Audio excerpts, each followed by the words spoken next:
你嘗試去預防一啲你未知係乜嘢嘅嘢咧，係冇可能嘅。發生咗嘅錯誤亦都唔可以改變，你只能 adjust 自己下一次點樣去反應。呢個係一個知識論，英文叫 epistemology 嘅 concept。咁喺知識論裏邊有一個 concept 叫 fallibilism， 就係話我哋永遠都唔會達到真理，但係我哋可以無限咁樣接近佢。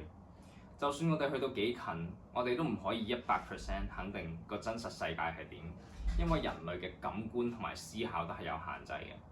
我哋只能不停作出新嘗試，然後去批評，然後無限 loop。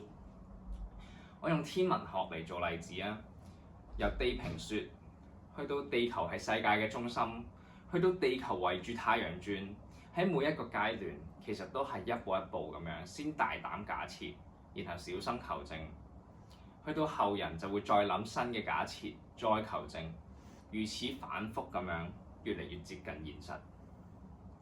所以去到今日，我哋都唔知會唔會又有一日咧，有更加好嘅天文理論去取代現有嘅理論，而人類係冇辦法預知未來嘅，所以我哋只能一步一步咁創造新嘅知識。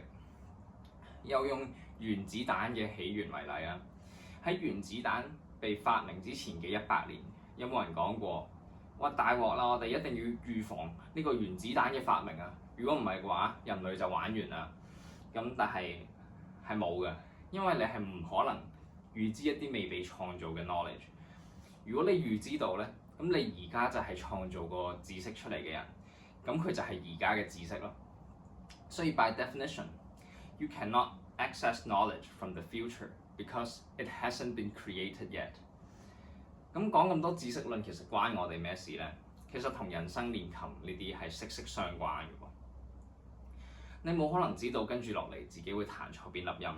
如果你知嘅話，你就唔會彈錯啦。冇人一嚟就可以完美地彈好所有嘢，大家都係先踏出第一步，再慢慢修正，變得越嚟越好喎。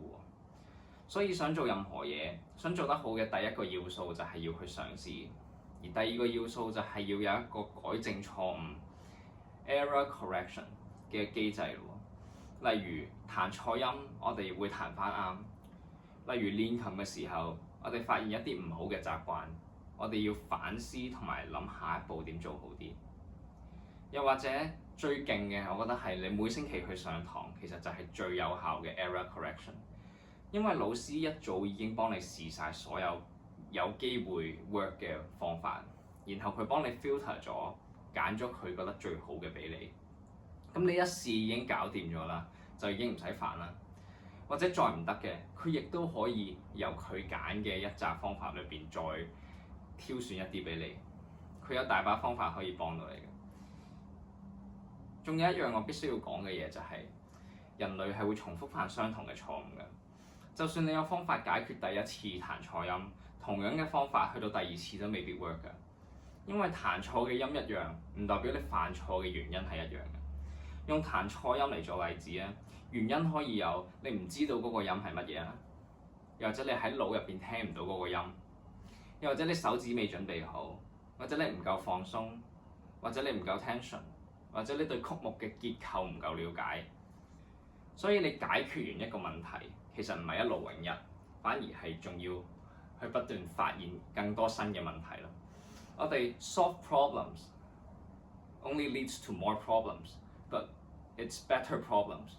所以唔係一個徒勞無功嘅嘢嚟嘅。當我哋 solve better problems 嘅時候，又會有 better satisfaction。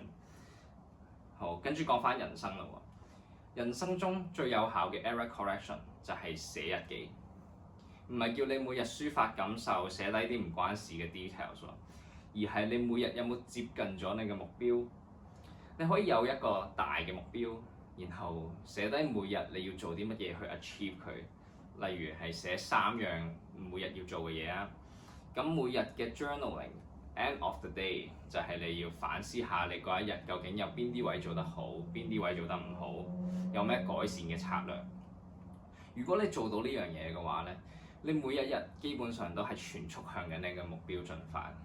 就算啦，最壞情況你全部目標，你 set 咗3個目標全部都達唔到，但係只要你有寫日記，嗰講下自己有咩做得好，有咩做得唔好，有咩可以做好啲，咁你已經贏咗啦。因為第二日你就可以執行翻你個新 plan，而你每日重複做呢樣嘢嘅時候，你想唔想像到1年之後你會變成咩樣呢？